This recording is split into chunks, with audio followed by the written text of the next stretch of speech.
아멘. 하나님 말씀 시편 128편 3절 말씀 같이 읽도록 하겠습니다. 내 집 안방에 있는 내 아내는 결실한 포도나무 같으며 내 식탁에 둘러앉은 자식들은 어린 감람나무 같으리로다. 아멘. 올해 표입니다. 우리 한번 한 2월 달까지는 계속 제가 지금 같이 읽겠습니다. 시작. 나는 복 있는 사람입니다. 알고 감사하고 자랑하자. 네. 우리가 복 있는 사람이라는 것을 알아야 됩니다. 그래서 그 이야기들이 계속되고 있는데, 성경에 보면은 복 있는 사람은 어떤 사람이냐? 악인의 꾀를 따르지 아니하고 죄인들의 길에 서지 아니하고 오만한 자들의 자리에 앉지 아니하는 사람을 얘기합니다. 이 사람들은 악한 방법으로 또는 교만함으로 세상적인 부와 복을 누리지만, 성경에서는 복 있는 사람은 그런 사람이 아니다라고 얘기를 합니다. 성경에서는 복 있는 사람은 어떤 사람이냐? 율법을 즐거워하는 사람, 하나님의 말씀을 기뻐하며 마음속에 품으며 그것을 이야기하고 묵상하는 사람이 복이 있다라고 얘기를 합니다. 세상의 법칙은 이렇습니다. 콩 심은 데 콩 나고 팥 심은 데 팥 난다. 이게 세상의 법칙입니다. 그래서 요즘 젊은이들이 하도 줄여서 말하는 걸 좋아하니까 저도 좀 줄여서 이게 콩콩 팥팥 공식입니다. 세상의 공식은요. 그래서 우리는 열심히 일하고 내가 땀 흘리고 노력하는 그만큼 얻는 것이 당연하다라고 생각합니다. 그런데 하나님께서 우리에게 복을 주시고 열매 맺게 하시는 이 공식은 콩콩 팥팥 공식하고 비슷한데 다르면서도 같습니다. 뭐라고요? 콩콩 팥팥 공식하고 비슷한데 다르면서 같습니다. 이게 무슨 말이냐면요, 성경에서도 분명히 얘기하기를 심은 대로 거둔다라고 얘기합니다. 그러니까 비슷하고 같은 것 같아요. 그런데 뭐가 다르냐? 콩콩 팥팥이 아니라는 겁니다. 성경에서 말하는 걸 가지고 좀 제가 비유를 삼아서 얘기하면, 성경에서 말하는 것 가지고 얘기하면 콩을 심었는데 금을 거두고 팥을 심었는데 아파트를 거두는 게 하나님의 공식입니다. 그러니까 콩콩 팥팥하고는 달라요. 아니 그게 무슨 말이냐? 맞아요. 그러니까 하나님이에요. 왜?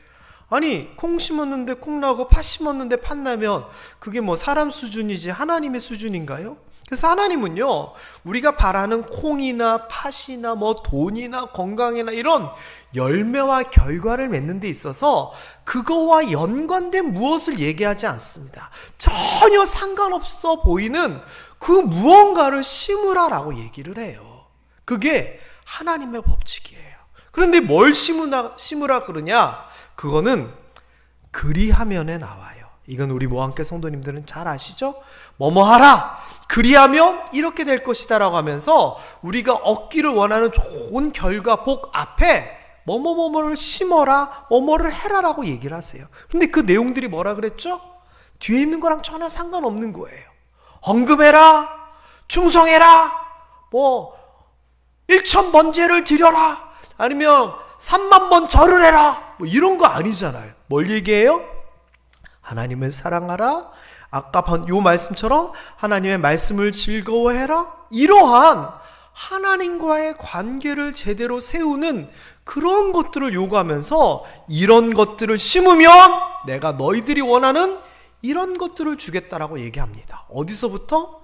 창세기부터 요한계시록까지 계속 똑같이 얘기를 하세요. 지난주 얘기 기억나세요? 우리가 어떤 것을, 무엇을 해야지 우리 집, 우리 가정이 복을 받는가? 그것을 뭐 어느 정도까지 하실 수 있겠습니까? 라고 하는 것을 여쭙습니다. 그러면서 일본의 전통 종교인 신도 또는 신토라고 하는 그곳의 신년의식을 보여드렸죠. 이렇게 1월달 추울 때 찬물에서 목욕을 하면 몸과 마음이 깨끗해진다라고 하면서 이렇게 한다 그랬어요. 그리고 러시아 정교회의 신년의식, 여긴 더하죠. 눈 오고 얼음 얼었는데 거기 들어가서 목욕을 하며 몸을 적시면 이 몸과 마음이 강화된다 하면서 푸틴 대통령을 비롯한 110만 명이 참석했대 이래요. 이 정도를 해서 몸과 마음이 튼튼해지고 가정이 평안해진다면 여러분 하시겠어요? 안 하시겠어요? 안 하시겠어요? 저 같으면 할 거예요. 하나님이 음성이 들려서 저 앞에 감천내과에 가가지고 지금 팬티만 입고 가서 목욕을 하면은 모함교회가 부흥되고 성도들이 복을 받고 가정이 잘 될 것이다. 저한테 말씀하시면 저는 지금 당장 뛰어갑니다. 그러니까 내가 이 정도의 무언가를 하면 이러한 결과를 준다라고 하는 심고 얻는 콩콩 팥팥의 이야기예요. 그런데 하나님의 규모가 다 틀리더라는 거죠. 지난주에 오베데돔이라고 하는 사람에 대한 이야기를 했어요. 여기에서 보면 그 온 집에 복을 주셨다라고 하는 이야기가 나오는데 이유가 뭐였어요? 이유가 콩콩 팥팥이 아니었어요. 단지 이유가 뭐였느냐? 하나님이 그 집에 있었다. 야샤브 거하셨기 때문에 복을 주셨다라고 하는 거예요. 그래서 우리가 지난주 말씀을 통해서 제가 얘기했던 게 뭡니까? 우리가 건강하게 해주세요, 복 받게 해주세요, 돈 많이 벌게 해주세요. 이게 아니라는 겁니다. 이거 이전에 뭘 하라고요? 하나님, 우리 가정에 함께 해주세요. 우리의 거해주세요. 이런 것들이 우선이라는 겁니다. 이 기도를 심을 때 우리에게 여러 가지 것들이 임한다라고 지난주에 말씀드렸습니다. 자, 그런데 한 가지 좀 제가 여쭤볼게요. 하나님이 우리 가정에 거하는 게 우리 마음이에요? 하나님 마음이에요? 생각해 보세요. 하나님 마음이잖아요. 우리가 블레셋이나 우사처럼 자격이 없으면은 우리가 아무리 요구해도 하나님이 안 오세요. 그래서 내가 얘네들과 함께 할까? 이것을 하나님이 결정하시는 거예요. 그러니까 이거는요, 하나님 함께 해주세요, 거해주세요, 그래서 은혜 베풀고 복 주세요. 우리가 아무리 얘기하지만 그렇게 거하실지 안 거하실지는 조금 다른 문제예요. 그런데 오늘은요, 뭘 얘기할 거냐면은 반드시, 당연히 우리 가정이 복 받을 수 있는 방법인데, 특별히 우리의 노력으로 우리가 뭘 어떻게 해가지고 우리 가정이 복을 받는 그 이야기를 할 거예요. 자, 가정이 복 받기 위해서 우리나라는 전통적으로 뭘 했느냐? 가정이 잘 되고 복 받기 위해서 우리는 이런 거 했었어요. 옛날에, 지금은 당연히 아니시겠지만 우리 집에도 이런 거 붙였었다. 혹시 계세요? 한번 손 한번 들어봐 주세요.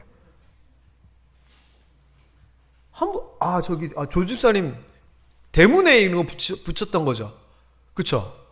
입춘대길, 봄이 되면 크게 길한 일이 생길 것이다. 봄에 새가 돼서 건양다경, 양, 볕이 세워지고 햇볕, 좋은 날이 많아지고 경사스러운 일이 다 많아질 것이다. 그 이야기예요. 이래서 문 앞에 딱 붙여놓고 우리 이제 봄이 되니까 입춘대길, 건양, 다경, 좋은 일 많이 생기기로 그렇게 소망을 담아 글을 써서 붙여요. 자, 여쭤봅니다. 이렇게 붙이면 그 집이 100% 길하고 좋은 일이 많이 생길까요? 근데 왜 붙여요? 두 번째, 이거 혹시 아세요? 칠성단지라는 거? 칠성단지 아세요? 이거 뭔지 아시는 분 계세요? 칠성단지? 이게 뭐냐? 칠성은 뭘 얘기하는 것인가? 칠성이 뭐게? 우리 학생들 하나 맞춰봐요. 뭐 사이다 이런 얘기 하지 말고 칠성은 7개의 별, 북두칠성을 얘기하는 거예요. 왜냐하면은 우리나라는 전통적으로 이 칠성신에게 빌고 기도하던 그러한 무속적인 전통이 있었어요. 밤이 되면은 달에게 빌지 않아요. 왜 달에게 안 비는 줄 아세요?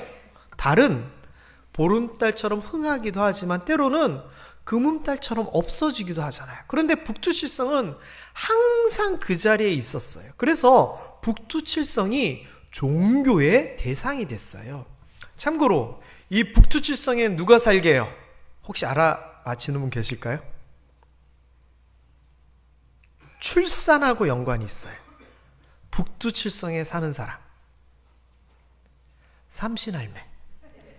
삼순할매가 이 북두칠성하고 연관이 있어요. 그래서 이 북두칠성에게 별의 신이죠. 해서 자녀도 잘 낳고 집안도 건강하고 이 북두칠성에게 빌었어요. 그런데 이 북두칠성에게 빌 때 뭐가 있었냐면은 이 단지가 있었어요. 단지. 이 위에가 이게 뭐냐면요, 곡갈이에요. 곡갈. 그래서 이 칠성 단지 안에는, 이런 단지 안에다가 쌀이나 곡식을 넣어놓고 때로는 물을 담아놔요. 그래서 새로 추수하면은 곡식을 갈고, 또는 새롭게 제사할 때는 물을 깨끗하게 갈고 그러면서 했고요. 그 안에다가 때로는 부적을 넣어놓기도 하고 돈을 넣어놓기도 했어요. 그 다음에 이것을 꽃가를 세워서 가장 기본적으로는 장독대 있는 데다가 놓고 틈나는 대로 거기 가지고 기도를 했고요.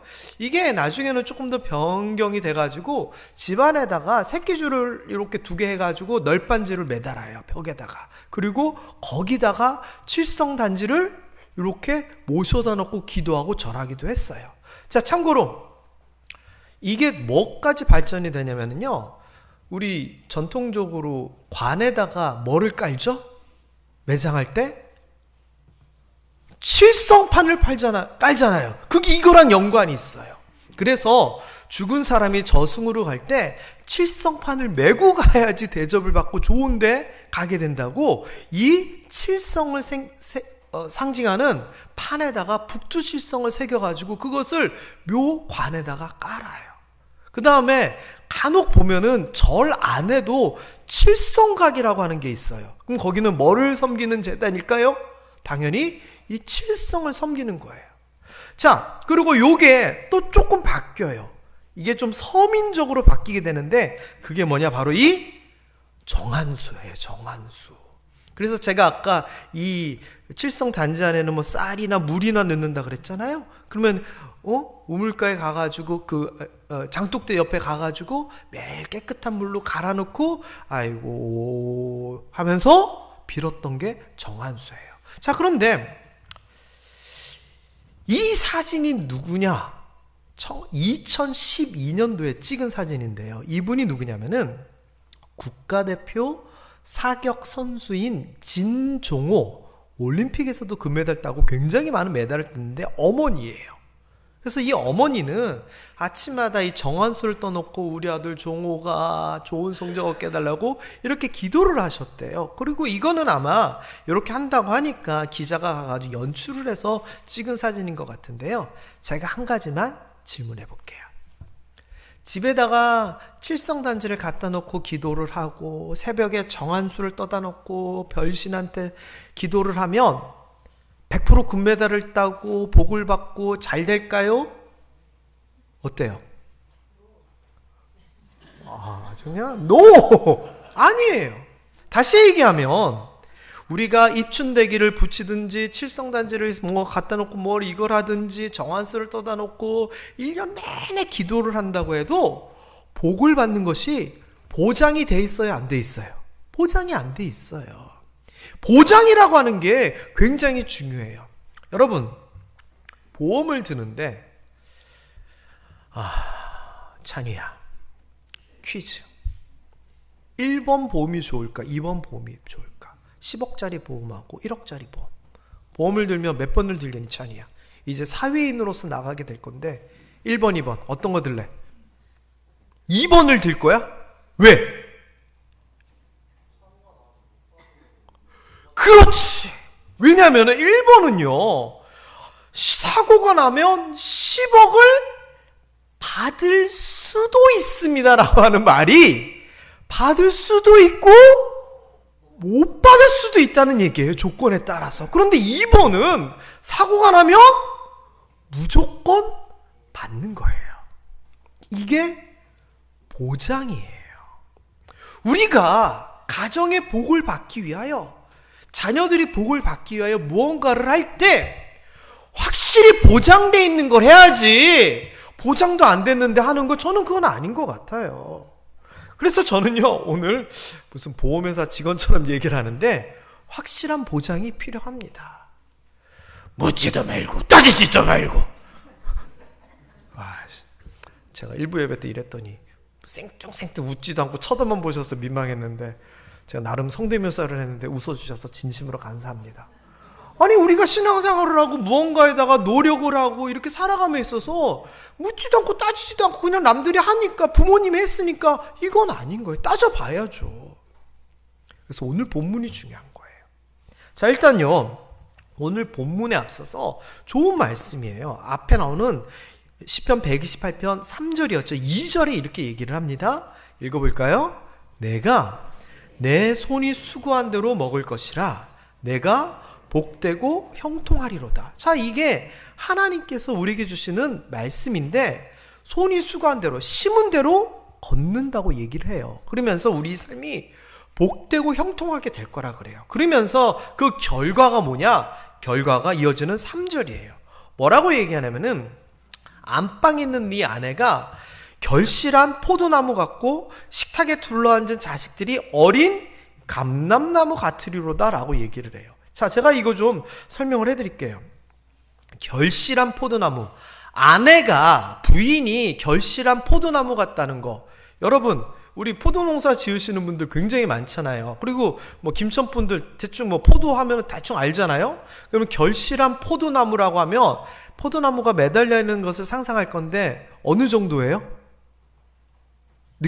대충 감이 오시죠? 그런데 우리나라는 그런데 이스라엘은 달라요. 결실한 포도나무라 그러면 어느 정도냐? 이래요. 이거 조작 아니에요. 자세히 보면 요만한 조그만 포도들이 떼거지로 뭉쳐 있어요. 그 나라의 포도예요. 이 옆에 보면은 덜 익은 포도들이 이렇게 달려 있어요. 그러니까 네 아내가 결실한 포도나무 같다라고 하면 우리는 막 이렇게 주렁주렁 달려는 요 정도 생각하겠지만 실제로는 뭐예요? 엄청난 것을 얘기하는 거예요. 그래서 그 결실한 포도나무, 아내가 결실한 포도나무 같다는 것은 어떤 개념이냐면은 첫 번째는 이런 결실된 포도나무처럼 넉넉하고 풍성한 삶을 얘기하는 거예요. 그 모습을 얘기하는 거예요. 그러면서 두 번째는 뭐냐면은 지금은 아니지만 그때는 자식만이 낳는 게 재산이었고 잘하는 거였거든요. 왜?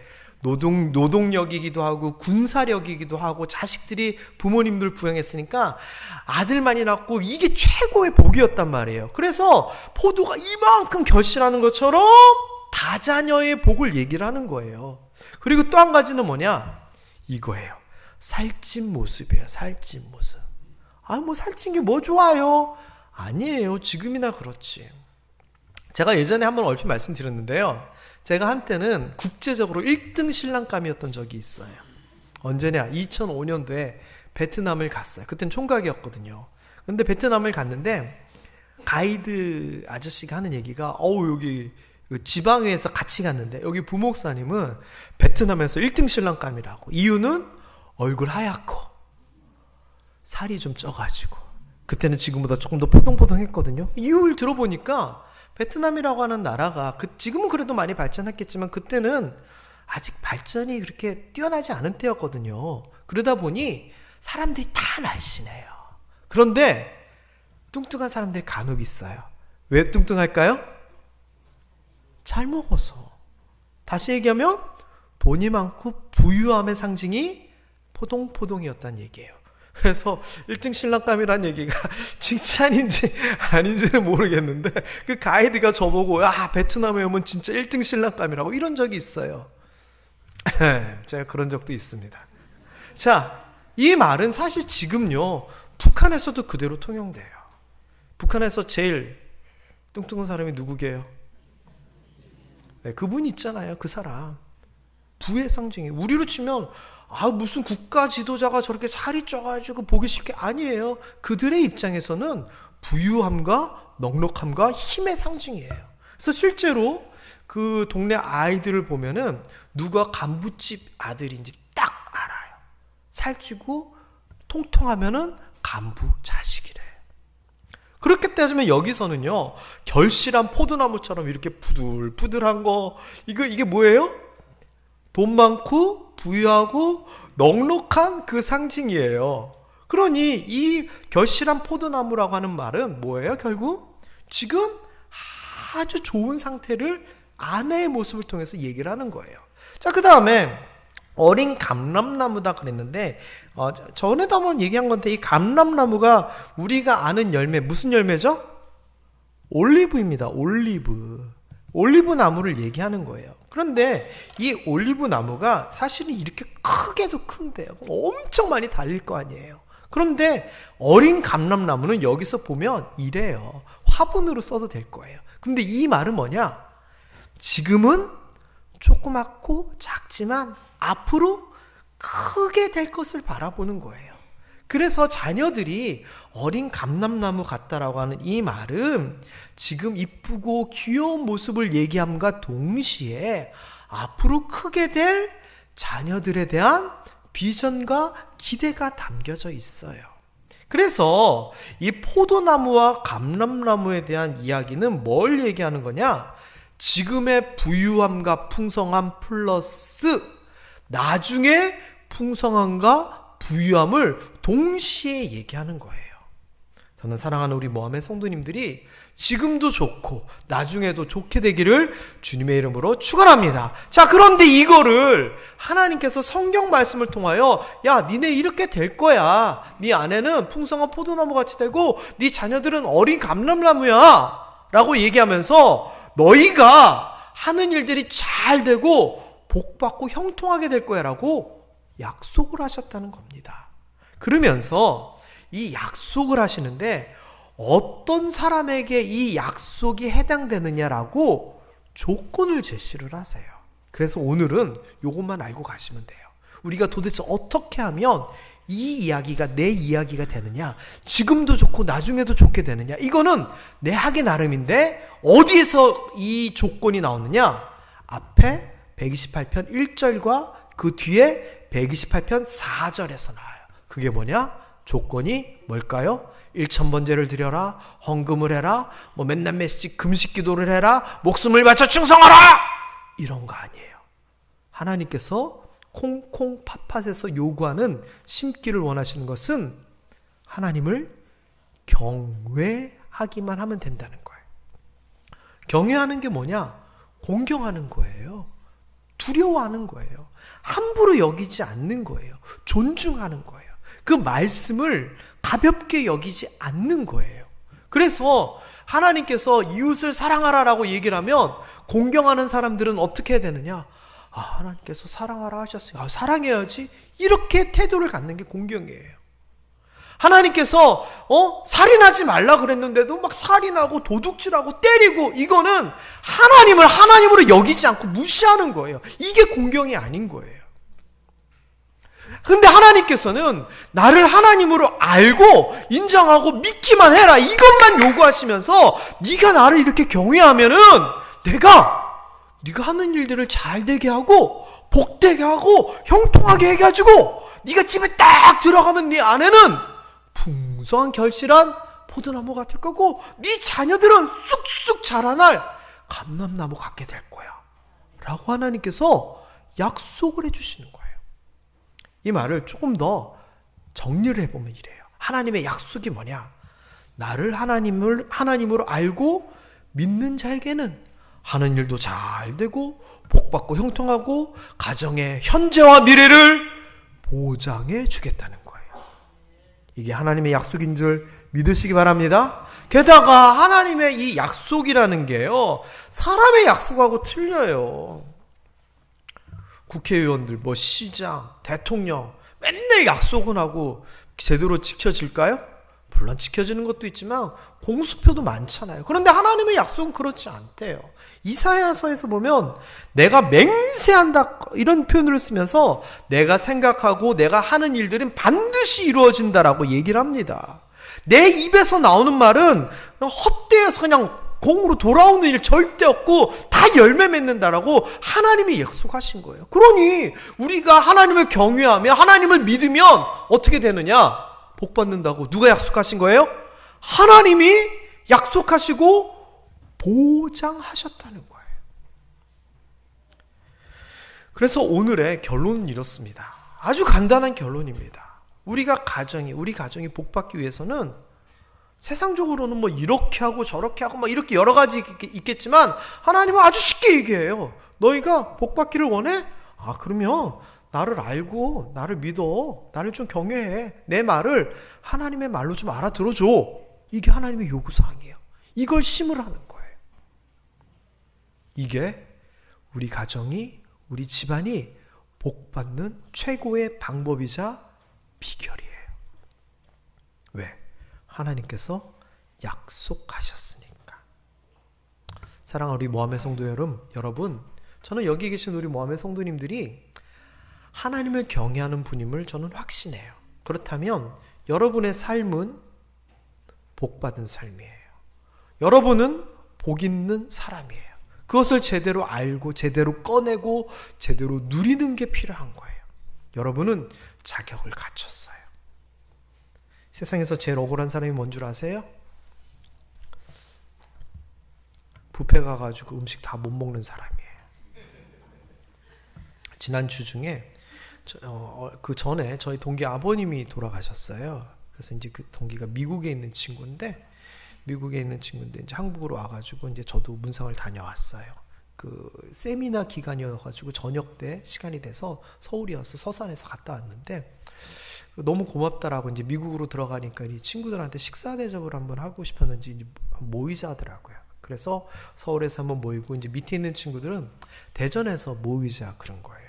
그래서 대전에서 모이자고 해가지고 이제 모였는데 그 친구가 맛있는 걸 먹으러 가자 그래요. 그래서 몇몇 친구들이 모여가지고 우리가 사줄 거니까 좋은 데 가자고 해가지고 대전에서 제일 비싼 뷔페집 55,000원짜리 무려 거기를 가자고 했어. 근데 나중에 이제 이 친구가 고맙다고 이제 자기가 계산을 했는데 갔더니 음식이 그냥 쫙 깔려 있는데 제가 몇 접시 먹었을까요? 3접시밖에 못 먹었어요. 우리 송장옥 장로님이 늘상 저한테 얘기하는 게 있어요. 뷔페 오면 짝수로 먹어야 된다. 2접시 내지 4접시 이렇게 먹어야 된다라고 농담 삼아 제가 잘 못 먹으니까 얘기하시는데 2접시 먹고 나니까 음식이 이렇게 깔려 있는데 너무 속상한 거예요. 못 먹으니까. 그래가지고 겨우 그 3접시 먹었어요. 여러분, 하나님께서 우리에게 복을 이런저런 복을 막 주셨는데 몰라가지고 또 이런저런 이유로 그 복을 못 찾아 먹고 못 누리면 그거 얼마나 속상해요. 알아야지 찾아 먹는데. 그래서 오늘은 알려드린 겁니다. 우리 가정이 온 집안에 복받기 위해서 어떻게 하라고요? 하나님을 경외하는 삶을 살라고. 저는 알려드렸어요. 이제 못 찾아 먹으면 여러분 책임이에요. 하나님을 알고 인정하고 하나님을 믿는 그 삶을 통하여 여러분에게 주신 이 귀한 복들, 현재와 미래에 대한 가정의 복을 온전히 누리실 수 있게 되기를 주님의 이름으로 축원합니다. 기도하겠습니다. 하나님